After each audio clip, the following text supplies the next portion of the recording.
Welcome to a special edition of the POV Hamilton podcast. In this episode, we're diving into the Greening Report, where we take a look at Hamilton's climate change initiatives and commitment to sustainability. From local projects to citywide efforts, Hamilton's leaders are committed to a sustainable future.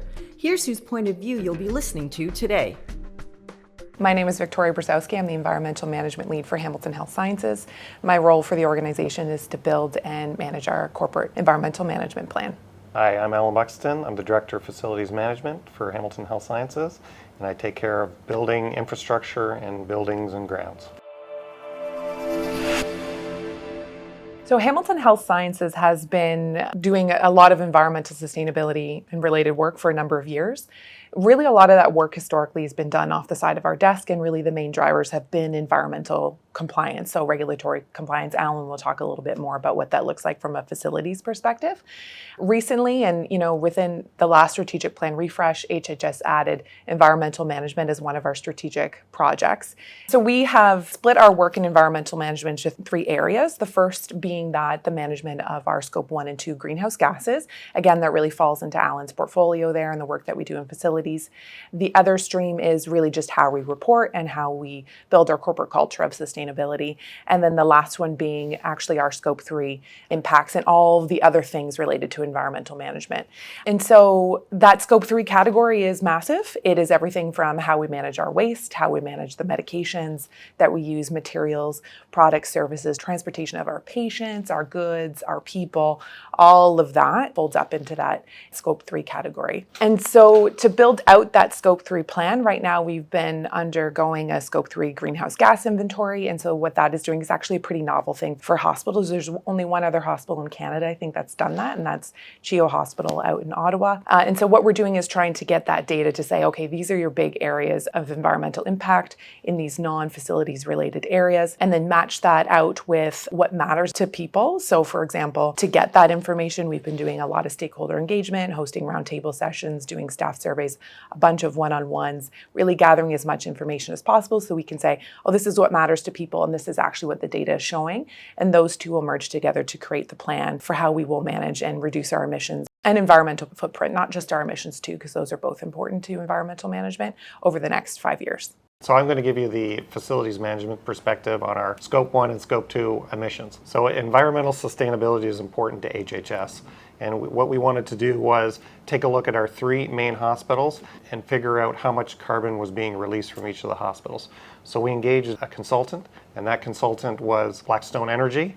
And what they did was they collected the data on our Scope 1 and Scope 2 emissions. They benchmarked us against other hospitals in the province of Ontario, quantified all that data, and then gave us high-level options and solutions to what we could do to reduce our carbon footprint. And so they created that roadmap for sustainability for the future on carbon release on that Scope 1 and Scope 2. And they also gave us some financial incentive, like net zero financing and incentive options. And one of the things that did come out of it was they gave us 4 pillars to take a look at. And the first pillar is energy conservation and demand management, making sure that you're conserving as much as you can in your building, and then taking a look at your demand management and doing the best you can to work that into lower carbon. And then optimizing and net zero buildings, which means optimizing your space in your building. Try to use as little space as you can. And then when you're building new buildings, make sure you're building them as low carbon as you possibly can. The next one is electrification. Electrification is an interesting one because the Ontario electrical grid is 90% carbon free because we use nuclear, we use hydroelectric, we use wind and solar, but about 10% of it is gas on those high peak days. So when you switch to electrical energy, you're actually reducing your carbon footprint by 90% because you're displacing the fossil fuels that you're burning by using electrical energy. And just so you guys understand, the overall healthcare around the world is 5% of the carbon release, which is huge. And so we're trying to get that 5% down. Over the past 10 years, we've won a number of awards, but I don't think, and Alan would probably say the same, that's actually not our biggest achievement. Our biggest achievement is actually where we're at right now. The fact that we're doing this work and we're creating these plans and really investing, whether it be from the capital infrastructure investment that we're making or investing in doing this work to better understand how our impacts are happening and how we can actually mitigate those. If we are to make any meaningful change in our environmental impact, we have to think bigger and broader than just waste management, than just thinking about facilities, although those are very important impacts. If we are to reduce this overall 5% emissions, global emissions that the healthcare sector has, we have to kind of think outside the box and start to tackle more challenging and complex things, such as deprescribing practices, which would be reviewing and looking at how we manage and prescribe medications to patients, and also make sure that that still aligns with our values of a healthcare organization. We're obviously not going to give patients less medication if they need it. Like, that's not what we're saying here, but it's about rethinking our processes and procedures to reduce our impact associated with those things.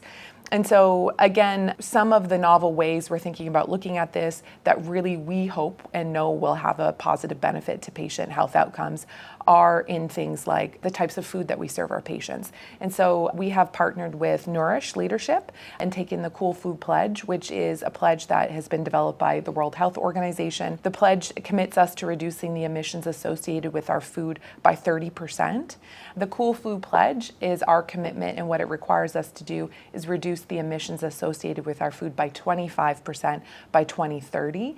And so one of the strategies associated with that, for example, would be looking at buying more local food, would be looking at more plant-based menus where it's appropriate, really making sure that we have culturally appropriate menus as well, and that the patients are eating the food that they're provided, because we know that sometimes that is a barrier as well. So making sure our patients themselves are nourished and have the food that they want and they need while they're in the hospital. And of course, if they're eating, they're healing, right? That contributes to their positive health outcomes as well. And again, like anything else, this is not a straightforward project, and it requires us to build bridges within the organization, working with our folks who are our dietitians in patient services, in our EDI group, to make sure that the menus that we developed are aligned with all of those values, and make sure that we break down those barriers that have historically maybe prevented some change from happening, and work together towards this goal while keeping in mind the other goals that we have for patient nourishment and patient experience. So I'm going to talk about our one major thing that we've done over the last 2 years, and we're very proud of it.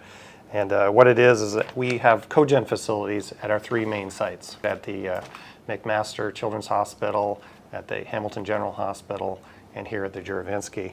And what is cogeneration? So just so everybody knows, cogeneration is the term that describes the combination of generation of electrical and thermal energy, commonly called electricity and heat. Cogeneration is highly efficient, resulting in low fuel consumption, low greenhouse gases emissions, and elevated economic efficiency. So over the last 16 years, we've been running our cogen facility 24 hours a day, 7 days a week, 365 days a year. And then with what's going on in the world today, we took a look, we run natural gas engines to do that, so we're burning natural gas. So what is the good decision? So as we were replacing our engines, which needed to be done after the 16 years, we took a look at how we're going to run those engines and what's the most environmentally responsible way of doing that. So what we did is we evaluated our operational philosophy. We decided to use our cogenerations as electrical peak generators only, which means that we only run them about 300 to 400 hours a year instead of running them the full 8,000 hours a year, I would say it would be. And so we also changed our classification for our electrical operator to being a Class A customer. So what is a Class A customer? So a Class A customer was created by the IESO and the power generation authorities to conserve electricity. So what happens is in the summertime we have hot days, humid days, and there are peak days. And there's usually about 30 peak days throughout the year, usually in the summertime. And what happens is we run our cogen facilities during that. And what it does is we have the ability to shave 100% of our electrical load on these 3 major sites. And what means we shave 100% of our peak. And the way that your electrical bill is generated is it's how much you use, but also it's your global adjustment. And when you run the peaks, and through this program, being a Class A customer, you can actually reduce the cost that you pay on global adjustment by the amount that you shave your peak. So what does that mean? HHS only runs its cogens during the summer, during peaks, and we have the availability to run 100% of our electricity and shave 100% of our peaks. So what are the benefits? HHS reduces its carbon footprint by 50%, which is 30,000 tons a year of carbon that's not going into the environment, which is fantastic and huge. And it reduces our operating costs being a Class A customer, so it's good for our electrical bill, which is great. And it also meets the federal and provincial standards for 2030 because we've reduced by 50% already. And I think the federal standards, I think, is 140 and 145. So what are other initiatives we've done that are reducing carbon throughout the facility? we're looking at lighting retrofits and controls, and that basically you're converting to LED lighting and putting occupancy sensors in the room. So the lights only come on when you go in the room. And ventilation optimization, what we're looking at is scheduling. What you do is the hospital runs 24/7, but not all areas run 24/7. So we actually turn them off right in the middle of the night, which saves energy. We also put in high flow filters. So it means that the air that's flowing through your air handling units flows easier, uses less energy, you release less carbon. VFDs, which are variable frequency drives, they basically allow you to run your big motors not at 100%. So sometimes when you put a motor on, it runs at 100%, but these variable frequency drives can allow it to run what it should run at like 50% or 60%, which again saves energy. And piping insulation, it sounds very simple, but if you put insulation on hot pipes, it actually saves energy because you don't have to produce that energy because it's coming off the pipes and into the environment. Something we hear a lot from staff is, there's a lot of waste in the system. And so that can look like a lot of things. So single-use items that we use at patient bedside to, waste in processes or procedures, what have you. A really unique opportunity that presented itself actually through our Compass Group partners who manage and operate our patient food services was to actually look at opportunities to donate the excess food that we have back into the community. And so the excess food kind of happens because, as you can imagine, there's fluctuations in patient days when we know, and we have to stock food regardless for patient meals. So when we know that we have food that's going to reach expiry before we can feed it to patients, then we have now partnered with Second Harvest, and we let them know via an app, hey, we have X amount of meals ready to go. Can someone come pick them up? And they come pick them up. So we've been running that for a couple months now, and it's been extremely successful. And really gives us a really great opportunity to give back to the community as well, and to make sure that that food just isn't going into the green bin, which is where it would end up before. The other thing is that, we're not want for ideas in healthcare, we're want for resources to act on those ideas. And through some of the stakeholder engagement sessions that we've been having, we ask folks, what do you think HHS role should be in environmental management? How should HHS be a leader in Hamilton in this way? And what's been surprising to me is that although we have some ambitious goals to reduce our emissions, we talk about this whole net zero 2050, that actually isn't in like the top 5 of what comes back to us. What's in that top 5 are more action-based items of what can we do tomorrow and what can we do today. And another really common theme that comes up is what is HHS's role as an innovator and an educator when it comes to environmental sustainability in healthcare. And so a lot of the feedback we've been receiving is that HHS really actually has a vital role to play in educating our staff and our learners that are up and coming, whether that be stewardship when it comes to medication management or resource management of our materials, services, etc., or whether that be just these are the leading practices when it comes to planetary health. And this is how this factors into how you're going to be providing care within the health system. And so really the conversations have been surrounding how can HHS educate our stakeholders now, our community, so that that education can spread more broadly into the Hamilton community and broadly and have more of a multi-generational impact as well, so that by the time we get to this 2050 goal, it's not just Alan and I kind of working at HHS. Well, he'll be long retired. I actually might be retired by then too. It's not just Alan and I managing the environmental performance of the hospital. That is just part of the culture of what we do and how we do it.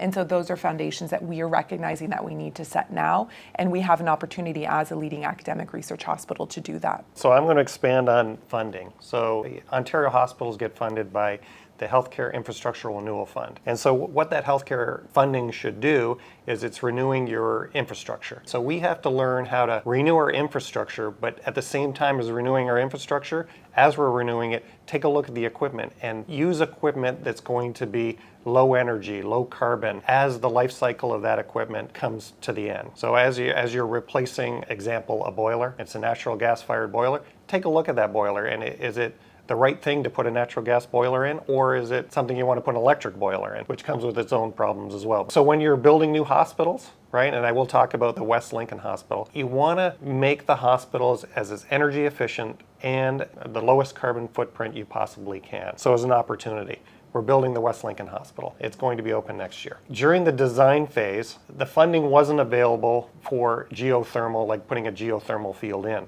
But what we did was we designed the hospital in such a way that the heating system and the temperatures of the heating system can incorporate a geothermal field in, say, 2035, when it might be more cost effective to do that. Thinking forward in the future and trying to make sure that you're incorporating the equipment and the knowledge so that you're set up to go to that low carbon future that you're looking for.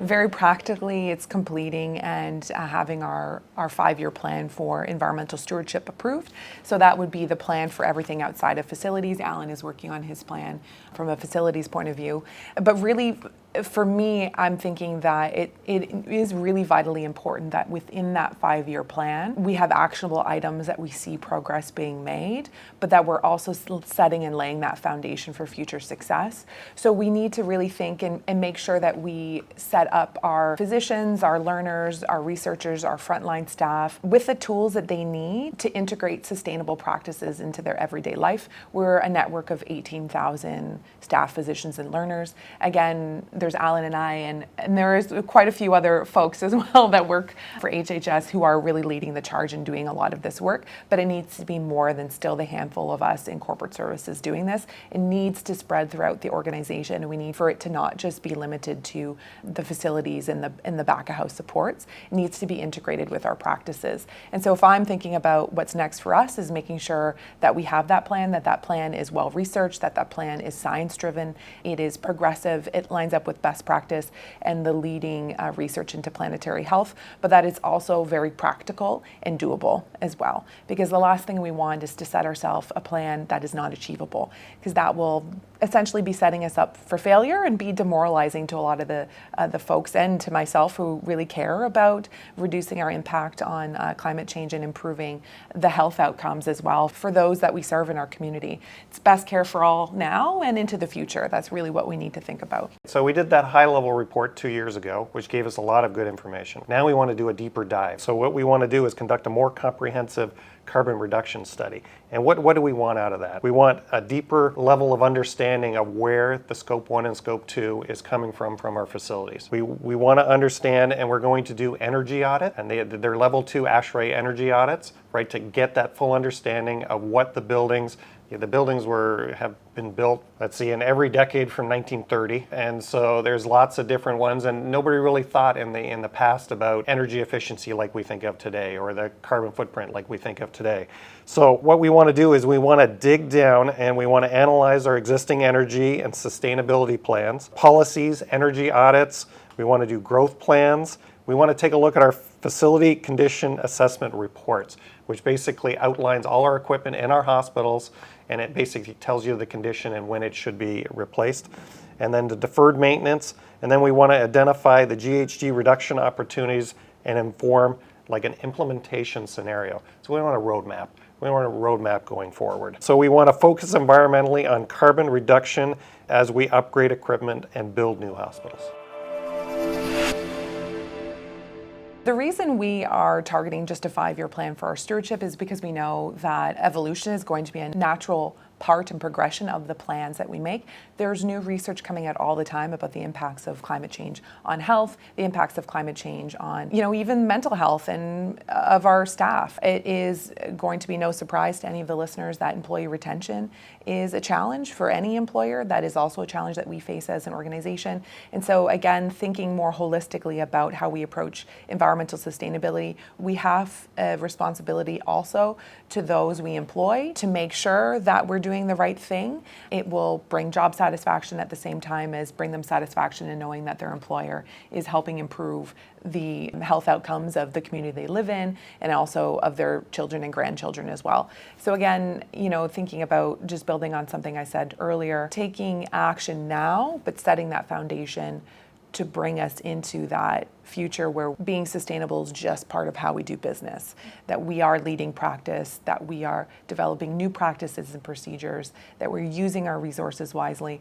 That not only is going to be of environmental benefit, but it's going to be financially beneficial for the hospital too, and allows us to thrive as an organization moving forward. They're completely connected. We can't disconnect the environmental sustainability from financial sustainability either. All right, I'm excited about the future. And from our comprehensive carbon study, what we want to do is we want to set realistic carbon reduction targets for HHS to achieve in the future. So like 2030, 2040, 2050. Instead of like a 5-year plan, we're looking at 26 years to 2050 when we're supposed to be net zero. Will we get there? We're going to get really close. From our studies, it looks like we're going to get very close. The next one is set energy targets for new buildings in the future. So there are energy targets out there for energy per square foot, and we want to be the best we can. So as we're designing buildings, get that lowest target you can possibly get on energy per square foot. What we want out of our study is to have a list of projects. And what we want that list of projects to tell us is